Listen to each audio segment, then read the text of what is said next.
बिस्मिल्लाहिर्रहमानिर्रहीम। अस्सलाम वालेकुम नादरीन, आप यूट्यूब चैनल देख रहे हैं, मैं इमरान खान हूँ। नादरीन, कश्मीर के हवाले से, इसराइल के हवाले से बड़ी इंपॉर्टेंट डेवलपमेंट्स हैं। अब चीज़ें सामने आ रही और खुलकर प्लेयर्स जो हैं वो सामने आ रहे हैं। नंबर एक, कश्मीर के अंदर जो कुछ भी किया गया किसी तरह करके जुम्मे के दिन मुज़ाकरात के अंदर लगाए गए और ये एजेंसियों ने रिपोर्ट दे दी थी 1 तारीख की रात को कि जनाब कश्मीर हाथ से निकल रहा है, जो कुछ आप वहाँ पे कर रहे हैं या जो वहाँ पॉलिसी चल रही है ये काम नहीं करेगी। तो फिर फौरी तौर पे सियासी क़यादत को आगे लाया गया।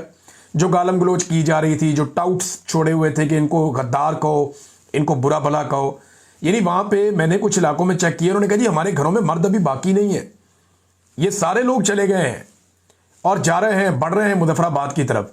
तो 3 जो मेन डिवीजन्स हैं, मुजफ्फराबाद डिवीज़न है, मीरपुर है, रावलाकोट डिवीज़न है, ये सारे आगे बढ़ते बढ़ते अब कोहाला के अंदर एक बहुत बड़े पैमाने पर अवामी इज्तिमा मौजूद है। अब ये इतने लोग हैं कि सर ही सर नजर आते हैं हर तरफ।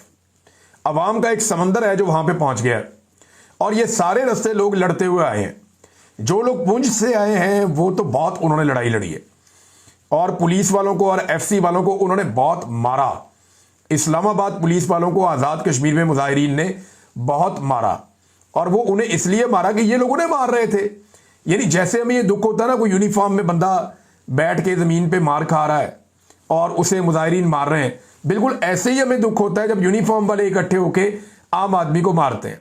हम पिछले 3-4 साल से लगातार मनाजिर देख रहे हैं और इससे पहले भी हम मादी में देखते रहे हैं कि यूनिफॉर्म वालों को मारने का बहुत शौक है। ये चाहे पुलिस है, चाहे रेंजर्स है, चाहे एफसी है, ये बहुत मारते हैं, लोगों को मारते हैं डंडों के साथ, ठुड्डों के साथ, और इंसान को इंसान समझते ही नहीं है। हत्ता कि इंसानों को गोलियां भी मार देते हैं। लेकिन जब ये काबू आ जाए अवाम के तो फिर अवाम भी मारती है। तो फिर अब रोना किस बात का, अब तकलीफ किस बात की? मामला तो उन लोगों का है जो इन्हें लड़ाते हैं आपस में। यानी मोहसिन नकवी गया अस्पताल में, मैं वीडियो देख रहा था, कैसी बेशर्मी और ढिठाई है। वो जाकर पुलिस वालों से पूछ रहा है, डट कर लड़े हो ना, मुकाबला किया है ना, क्यों इनको तूने इंडिया भेजा था या इनको लड़ने के लिए दहशतगर्दों से लड़ने के लिए भेजा था, या ये वो वाला एसएचओ है जिसने दहशतगर्दों से जाके बलूचिस्तान में लड़ना था? भाई आपस में पाकिस्तानियों से लड़ा के तो ये आगे पूछ रहा है कि डट के लड़े हो कि बॉर्डर से बुलाए हैं पुलिस वाले। अपने शहरियों के ऊपर अटैक करवाया, अपने शहरियों के ऊपर हमले करवाए और बाद में चौड़ा होके आके अस्पताल में उन्हें फूल देके पूछ रहा है जनाब डट कर लड़े हो, मुकाबला किया है, मारा है। यार क्या बेशर्मी है भाई। पाकिस्तानियों को पाकिस्तानियों से लड़ाते हैं ये बेशरम, और खुद ये एसी वाले कमरों में से नहीं मिलते, ये निकलते नहीं वहां से। ये 4 चपेड़े इसको इन लोगों को पड़े तो इनको पता चले कि मार होती क्या है। इनको भी लटा के बांध के जमीन के ऊपर इनको लित्तर मारे जाए या डंडे मारे जाए तो इनको पता चले कि टॉर्चर होता क्या है। ये लोगों को टॉर्चर करवा के, बीमार ज़हनियत के लोग वीडियोस बनवा के एंजॉय करते हैं कि जनाब हमें टॉर्चर करके दिखाओ, हम देखना चाहते हैं। अस्पताल में जाके पूछ रहा कैसा तुमने मारा, तुम डट कर लड़े? यार उनको बॉर्डर पे भेजा था आपने, वो कोई इंडिया से लड़ने गए थे, वो कोई उधर तालिबान से लड़ने गए थे, या कोई दहशतगर्दों के साथ उनकी बलूचिस्तान में लड़ाई हो रही थी, या कि इंटरनेशनल बॉर्डर्स पे कहीं पे आपने भेजा हुआ था मिशन पे जो वापस आए? भाई अपने शहरियों को मारने आपने भेजा था। अफसोस की बात यह है कि दोनों तरफ लोग मारे भी गए, दोनों तरफ लोग जख्मी भी हुए।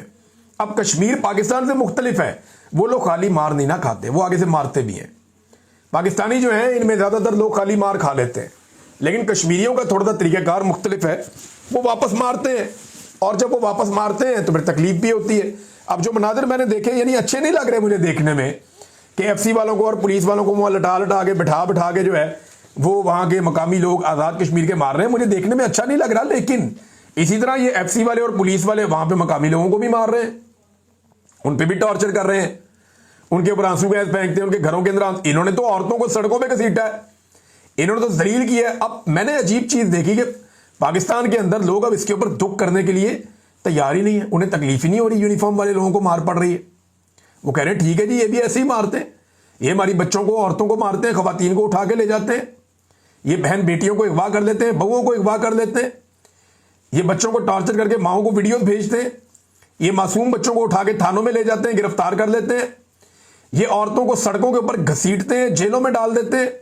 अब ये जो कुछ इन्होंने किया उसके बाद अब ये सिक्योरिटी फोर्सेस को सोचना पड़ेगा। आपने कभी गौर किया है कि जो सबसे बड़ी सिक्योरिटी फोर्स है उसको इस काम के लिए इस्तेमाल नहीं किया जाता, गंदा किया जाता है हमेशा पुलिस को। यानी मिलिट्री एस्टेब्लिशमेंट के गंदे कपड़े हमेशा पुलिस धोती है। FC धोती है। उन्हें कहते हैं गंदा काम है ये, तुम करो, बदनामी होगी तुम्हारी, होगी जिल्लत होगी तुम्हारी। क्यों? ये इदारे नहीं है। इन्होंने तो रोजाना अवाम के बीच में रहना होता है, अवाम के बीच में जाना होता है। बहरहाल ये इनकी हरकतें इस वक्त नादरीन जो कोहाला में है, बहुत बड़े पैमाने पर लोग इकट्ठे हैं और चंद किलोमीटर का फासला रह गया है जो आज़ाद कश्मीर की असेंबली है वहां से। तो ये मुजफ्फराबाद जब चाहें अब दाखिल हो सकते हैं, इनके पास ये ताकत भी मौजूद है।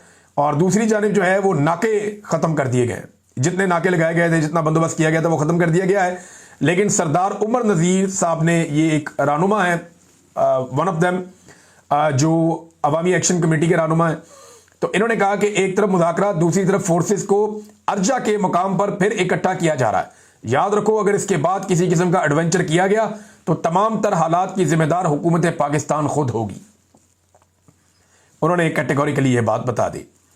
अब जनाब नाके तो खत्म हो गए हैं, लेकिन इन बेशर्मों ने अपने मफाद के चक्कर में, अपने इक्तदार के चक्कर में, अपनी ताकत के नशे में आज़ाद कश्मीर के अंदर नफरत का एक ऐसा बीज बो दिया है जो फसल अब पता नहीं हमें कब काटनी पड़ेगी। ये बेशर्मी हो चुकी है, ये बेगैरती हो चुकी है और मिलिट्री एस्टेब्लिशमेंट ने आज़ाद कश्मीर के अंदर नफरत का वो वाला बीज बो दिया है जिसकी फसल पाकिस्तान को कभी ना कभी काटनी पड़ेगी। और ये घटिया हरकत भी इसी रिजीम के जिम्मे है। सिर्फ अपने इक्तदार को दवाम देने के लिए इन्होंने ये किया कि अगर आज़ाद कश्मीर के अंदर किसी तरह लोगों ने अपना हक छीन लिया तो फिर पाकिस्तान की बारी है, पाकिस्तानी भी यही करेंगे। अब मुज़ाकरात हो रहे हैं और मुज़ाकरात इनको करने पड़ने थे। जरा मुज़ाकरात की टेबल देखिए आप। एक तरफ बैठे हैं वफाकी वज़ीर, साबिक वज़ीर आज़म, साबिक वज़ीर, मौजूदा वज़ीर, कैसे बड़े बड़े मुंह हैं इनके, चमकते हुए 100 वाट के बल्ब की तरह इनके मुंह चमकते हैं, क्योंकि इन्होंने बेहतरीन खुराकें खाई हैं, इनके पास बेशुमार पैसा है, ये बड़ी बड़ी गाड़ियों में, हेलीकॉप्टर्स में ट्रेवल करते हैं, ये इक्तदार के मालिक हैं और करप्शन कर करके इन लोगों ने मुल्क का बेड़ा गर्क कर दिया। और दूसरी तरफ सामने कौन बैठा है? ये बिल्कुल चंद लोग, एक दुकानदार, एक आम आदमी, ये आया मुज़ाकरात करने के लिए अपनी कौम के बिहाफ के ऊपर। ये है तब्दीली जो आज़ाद कश्मीर में आई है। पाकिस्तानियों को ये सीखना पड़ेगा और इससे सीखकर पाकिस्तानियों को आगे बढ़ना पड़ेगा। इसके अलावा पाकिस्तानियों के पास रास्ता कोई नहीं है। अब नाज़रीन मुज़ाकरात हो रहे हैं। मुज़ाकरात में जो मेन चीज़ है वो वही 12 सीटें हैं कि जनाब ये 12 सीटें जो है ना, इनको तो फौरी तौर पे आप ख़त्म करें। अगर ये 12 सीटें ख़त्म नहीं होती तो फिर बात आगे नहीं बढ़ती। बात आगे बढ़ेगी जब आप ये 12 सीटें ख़त्म करेंगे। अब इसमें कुछ इतलात आ रही हैं कि कुछ चीज़ें तय हो गई हैं और कुछ चीज़ें तय हो जाएंगी, लेकिन ये 12 सीटों पे है कौन, ज़रा आपको मैं बताता हूँ। ये नाज़रीन एक पेशावर से वज़ीर ख़ज़ाना, जो आज़ाद कश्मीर का वज़ीर ख़ज़ाना है वो पेशावर से है, अब्दुल माजिद खान। फिर इसके बाद जो है वज़ीर ट्रांसपोर्ट, ये रावलपिंडी से आया हुआ है, जावेद भट्ट। वज़ीर जंगलात नारोवाल से आया हुआ है, मोहम्मद अकमल। वज़ीर खुराक गुजरात से आया हुआ है, मोहम्मद अकबर। वज़ीर स्पोर्ट्स मुल्तान से आया हुआ है, मोहम्मद आसिम शरीफ। और मजहबी उमूर का वज़ीर जो है रावलपिंडी से लेकर गए हुए हैं, मोहम्मद अहमद रज़ा कादरी। फिर वज़ीर सनअत व तजारत अटक से गया हुआ है, राजा मोहम्मद सदीक। वज़ीर इन्वेस्टमेंट, ये भी जनाब और कहीं से गया हुआ है, ये शादमत टाउन से। ये Aamir Abdul Ghaffar loan. Member public account committee जो है वहाँ पे, ये गुलाम मयूद्दीन दीवान, ये लाहौर से जनाब गया हुआ है। तो आप अंदाज़ा करें, कोई गुजरावाला से है, कोई सियालकोट से है, फिर हाफिज हामिद रज़ा, ये भी सियालकोट से है। ये बंदे बाहर से गए हुए हैं, 12 बंदे, अंदाज़ा करें आप। और ये अहम तरीन सीटों के ऊपर बैठे हैं आज़ाद कश्मीर जाकर, और जो बजट ये इस्तेमाल कर रहे हैं वो अरबों रुपए में है। इनके जो वोट्स हैं ना वो 1000 से भी कम है, यानी इतने थोड़े वोट लेकर ये जाकर वहां पे वजीर बन जाते हैं और अरबों रुपए का बजट ये इस्तेमाल करते हैं। क्या ये आज़ाद कश्मीर के अवाम के बजट के हकदार हैं? तो जवाब है कि नहीं है, और ये हो ही नहीं सकते। तो इसलिए शफाफियत के लिए इन शक्लों से आज़ाद कश्मीर के लोग जो हैं वो अब जान छुड़ाना चाहते हैं। वो कहते हैं जी हमारी जान छुड़ाओ भाई, इनको दफा करो, इन्हें, इनके साथ आप हुकूमत बनाते हो, इनके साथ आप हुकूमत गिराते हो। अब इसके ऊपर मुज़ाकरात हो रहे हैं, देखते हैं बात कहाँ पहुँचती है। लेकिन आज़ाद कश्मीर के लोग डटे हुए हैं और उनको रोकना ऐसा सच मुमकिन नहीं है। एक वीडियो जो है वो देखें ना, इस्लामाबाद पुलिस की, इनके ग्रुप्स के अंदर एक वीडियो चल रही थी, ऑडियो। ये इस्लामाबाद ग्रुप्स के अंदर ये ऑडियो थी। ये ऑडियो मैं आपको सुनाऊंगा, आपको आइडिया हो जाएगा। और ये अगर ग्रुप्स के अंदर है तो किसी पुलिस वाले की है। इस्लामाबाद पुलिस के ग्रुप्स में ये ऑडियो निकली है। मुझे एक जर्नलिस्ट हैं, उन्होंने मुझे ये ऑडियो दिया। जरा ये ऑडियो आप सुने, आपको आइडिया हो जाएगा कि रियासत की सोच कैसी होती है और ये किस तरीके से पुलिस वाले सोचते हैं आवाम को लेकर। ये सुने आप। जो भी कश्मीरी आता है ना, थानों में आता है, जलील करें, कुत्ते की तरह जलील करें, नाके लगाएं, ना नाकों पे ये रुकती है गाड़ियां, उनको उतार उतार के तप्पे मारें, आईडी कार्ड नहीं है थाने में बंद करें, पर्चा दें भाई, जो कर सकते हैं करें ताकि इनको समझ आए कि इन्होंने क्या किया। ये नाज़रीन आपने देख लिया कि ये रवैया भी, आइडिया भी मुझे हो रहा है कि ये पुलिस वाले ऐसे बोलते हैं और ये उनकी जनाब उसके अंदर चल रहा है। पुलिस का एक ग्रुप है, व्हाट्सएप ग्रुप, उसके अंदर ये चल रहा था। वहां से ये निकला कि जनाब जो मिल जाए कश्मीरी उसको तप्पे मार। यही इन्होंने पठानों के साथ किया था, पश्तूनों के साथ। जो आदमी पश्तून नजर आता था उठाओ इसको। कोई किसी का ड्राइवर है, कोई किसी का माली है, कोई वहां पे नौकरी करता है, किसी का वहां कारोबार है, किसी का होटल है, कोई काम करने के लिए आया हुआ है, वो सारे उठा उठा के बंद करना शुरू कर दिए थे। बड़ा रिएक्शन आया था खैबर पख्तूनख्वा के लोगों की तरफ से कि यार हमारे साथ क्यों ज्यादती कर रहे हो, ये हम किसी और मुल्क में तो नहीं आ रहे, अब कश्मीर के शहरियों के साथ इस तरह का सलूक करेंगे। ये घटियापन है, बेगैरती है, बेशर्मी है, इसको फौरी तौर पे बंद किया जाना चाहिए। दूसरा नाज़रीन, एक और चीज मैं आपको बताता हूं। ये तो चले आजाद कश्मीर की चीजें ना, ये तो मुज़ाकरात होंगे तो पता चलेगा कि क्या इसमें से निकलता है। हुकूमत को यहां घुटने टेकने पड़ेंगे, लोग अपने मुतालबात मनवा लेंगे, जो दिखाई दे रहा है। अब पाकिस्तान के अंदर अगर आप देखें तो खासतौर पर पंजाब में जो हुक्मरान हैं उन्होंने आसिम मुनीर और डोनाल्ड ट्रंप के बिल बोर्ड्स लगा दिए हैं। इसमें शहबाज शरीफ भी है, हिफ्ज़ मा तकद्दुम, बीच में नवाज शरीफ को भी डाला हुआ थोड़ा सा, मरियम नवाज को भी। ये सिर्फ खाना पूरी करने के लिए।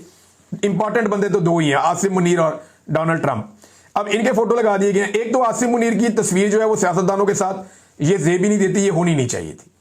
यानी इनका ये काम ही नहीं है ना, एक सरकारी अफसर की फोटो उठा के आप लगा दें, उसका वो काम ही नहीं है, वो तो सिक्योरिटी का काम है। तो आसिम मुनीर का फोटो उठा के आपने लगा दिया, कल आप आईजी का लगा देंगे, परसों आप किसी और का लगा देंगे, चीफ सेक्रेटरी का लगा देंगे, होम सेक्रेटरी का लगा देंगे। तो ये फिर हैं तो सारे एक ही रैंक के लोग हैं ना। तो अब उठा के आर्मी चीफ के फोटो हर तरफ चिपका दिए इन्होंने, और ये उनका काम नहीं है, जेब नहीं देता ये आर्मी चीफ को, इस पर नोटिस लेना चाहिए, उतरवाएं फटाफट। ये बदतमीजी है, ये नहीं होनी चाहिए। नंबर 2, डोनाल्ड ट्रंप की तस्वीर पाकिस्तान में क्यों लगाई गई? क्या पाकिस्तानी इसे पसंद कर रहे हैं? नहीं, ये डोनाल्ड ट्रंप को लुभाने के लिए लगाई गई। ये तस्वीर और होर्डिंग्स लगा के इनकी रिपोर्ट बनाकर बाकायदा अमेरिका भेजी जाएगी डोनाल्ड ट्रंप को। क्यों भेजी जाएगी अभी बताता हूं, लेकिन पाकिस्तानी इसे पसंद इसलिए नहीं कर रहे। रिएक्शन आ रहा है लोगों का कि लोग ये कहते हैं कि डोनाल्ड ट्रंप इसराइल के सबसे बड़े हमायती हैं, इसराइली पॉलिसीज के सबसे बड़े सपोर्टर हैं और नेतन्याहू के बड़े अच्छे दोस्त हैं, और वो ये बातें अपने मुंह से कहते हैं, किसी और को कहने की जरूरत नहीं है। अंडरस्टूड है। तो क्योंकि इसराइल की पॉलिसी से पाकिस्तानी सख्त नाला हैं, नाराज हैं, तो उनके बेहतरीन दोस्त की फोटोज को यूं लगाना उस वक्त जब वहां पे बच्चों का कत्लेआम हो रहा है इसराइल में, यह नामुनासिब है। लेकिन पाकिस्तान की हुकूमत जो है वो इन्हें देना चाहती है अमन का नोबेल पीस प्राइज। हालांकि जंगबंदी के तमाम करारदादों को डोनाल्ड ट्रंप की जो अमरीकी हुकूमत है वो वहां पे वीटो कर देती है अक़वाम मुत्तहिदा में। ये अमन होने भी नहीं देते, जंगबंदी भी नहीं होने दे रहे, और वो अपनी शराइत के ऊपर चीजें करना चाहते हैं। अब उन शराइत से भी हुकूमत भाग रही है। लेकिन ये इन्होंने किया क्यों, मैं आपको बताता हूं। ये सिर्फ डोनाल्ड ट्रंप को खुश करना चाहते हैं, और ये कर इसलिए रहे हैं कि इन्होंने ऑर्डर पहले से दे दिए थे। चीजें आने में बनने में तो 4 दिन लगते हैं, तो अब ये मार्केट के अंदर आके लग गई हैं। तो ये किया इन्होंने इसलिए है कि इन्होंने डोनाल्ड ट्रंप को दी है दावत कि आप आए पाकिस्तान में, तो आपसे पाकिस्तानी बहुत प्यार करते हैं, तो बड़ा माहौल बना हुआ है। तो अब ये डोनाल्ड ट्रंप को घेर के पाकिस्तान में लाना चाहते हैं और उसके जरिए से अपनी कामयाबी के झंडे ये गाड़ना चाहते हैं। तो अभी तक तो इनको कंफर्मेशन कोई नहीं मिली, लेकिन इस किस्म की खुशामद करके ये कोशिश करेंगे कि डोनाल्ड ट्रंप कम से कम पाकिस्तान में आ जाए। शहबाज शरीफ ने नाज़रीन पाकिस्तान को फंसा दिया, क्योंकि इसहाक डार ने एक बात उठाई है। इसहाक डार ने कहा ये वो मुआहिदा ही नहीं है जो शहबाज शरीफ को डोनाल्ड ट्रंप ने दिखाया था। तो शहबाज शरीफ ने जब ट्वीट की थी बकौल इसहाक डार के, उस वक्त शहबाज शरीफ को वो वाला मुआहिदा पता था या वो वाला मनसूबा पता था जो डोनाल्ड ट्रंप और शहबाज शरीफ के बीच में तय हुआ था। तो डोनाल्ड ट्रंप ने बाद में धोखा दिया और वो तब्दील कर दिया। अब ये इसहाक डार कह रहे हैं, अल्फाज मुख्तलिफ हो सकते हैं, कहानी यही सुनाई है उन्होंने। इसहाक डार साहब ने कहा कि शहबाज शरीफ और डोनाल्ड ट्रंप ने जो चीजें तय की, उन चीजों की रोशनी में शहबाज शरीफ ने ट्वीट करके शाबाश दे दी, लेकिन बाद में पता चला कि डोनाल्ड ट्रंप ने वो चीजें तब्दील कर दी हैं, लिहाजा इन चीजों पे हम इत्तफाक नहीं करते। तो भाई नहीं करते तो लिखे ना शहबाज शरीफ, शहबाज शरीफ लिखे ना, शहबाज शरीफ लिखे कि इससे पहले डोनाल्ड ट्रंप ने जिन बातों पे मेरे साथ इत्तफाक किया था ये वो बातें नहीं है, मुझे धोखा दिया गया अमेरिका के अंदर और मैं धोखे में नहीं आऊंगा, मैं इन्हें कबूल नहीं करता, बैठो दोबारा डिस्कशन करते हैं। कहे शहबाज शरीफ, ये बात कहे ना शहबाज शरीफ।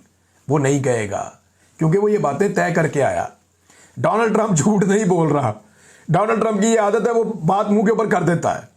उन्होंने चौक में रख लिया पकड़ के उसने आसिम मुनीर साहब को और शहबाज शरीफ को कि ये पहले दिन से मेरे साथ हैं, from beginning they are with me. और ये जो पोस्टर बैनर लग रहे हैं पूरे पाकिस्तान में, ये इस बात का सबूत है कि आसिम मुनीर और शहबाज शरीफ डोनाल्ड ट्रंप की हां में हां मिलाकर आए हैं और डोनाल्ड ट्रंप कोई धोखा नहीं दे रहा। ये कहते हैं डोनाल्ड ट्रंप धोखा दे रहा है। भाई अगर डोनाल्ड ट्रंप धोखा दे रहा है तो जो दो बंदे मिलकर आए हैं वो कहे ना। या तो आसिम मुनीर साहब कहें कि डोनाल्ड ट्रंप ने हमसे बात कुछ और की थी और अब कुछ और कर रहा है, ये धोखा हम नहीं मानते। या शहबाज शरीफ कहे कि डोनाल्ड ट्रंप ने हमसे बात कुछ और की थी और अब जो वो कर रहा है ये वो नहीं है, तो हम नहीं मानते। ये नहीं कहेंगे। अच्छा, वो खातून जो है शमा जुनेजो, उनके वाले मामले के ऊपर भी इसहाक डार साहब जो हैं वो कोई जवाब नहीं दे सके। उन्होंने कहा जी मैंने नहीं उनको लेकर गया, वो वजीर आजम लेकर गया, वजीर आजम पर डाल दिया उन्होंने। यानी हैरत की बात यह है, इसहाक डार साहब ने अपनी वजारत से जान छुड़ा के शमा जुनेजो की जिम्मेदारी वजीर आजम पर डाल दी है। और उन्होंने कहा जी अक़वाम मुत्तहिदा में वफद जाता है वो वजीर खारजा के दस्तखत से जरूर जाता है, हमने शमा जुनेजो का नाम इस में नहीं भेजा। दूसरा जो वफद होता है ये वजीर आजम का होता है और ये मोहतरमा उसका हिस्सा थी। वजीर आजम के साथ इनका बहुत सारा स्टाफ होता है। यानी अब आप अंदाजा करें कि वो खातून जाने और शहबाज शरीफ जाने, यानी वो भी डार साहब ने चुप के शहबाज शरीफ पे रख दी। तो डार साहब ने सारा का सारा बोझ शहबाज शरीफ पे डाल दिया, आसिम मुनीर पे डाल दिया कि जनाब ये बंदे आपको बताएंगे कि डोनाल्ड ट्रंप ने धोखा दिया या नहीं दिया, और ये बंदे आपको बताएंगे कि ये शमा जुनेजो नामी जो खातून है, ये जो इसराइल को बहुत पसंद करती हैं, वो चाहती हैं कि पाकिस्तान उसको वो कबूल कर दे या पाकिस्तान उसको तस्लीम कर दे, ये खातून वहां पे कैसे पहुंची।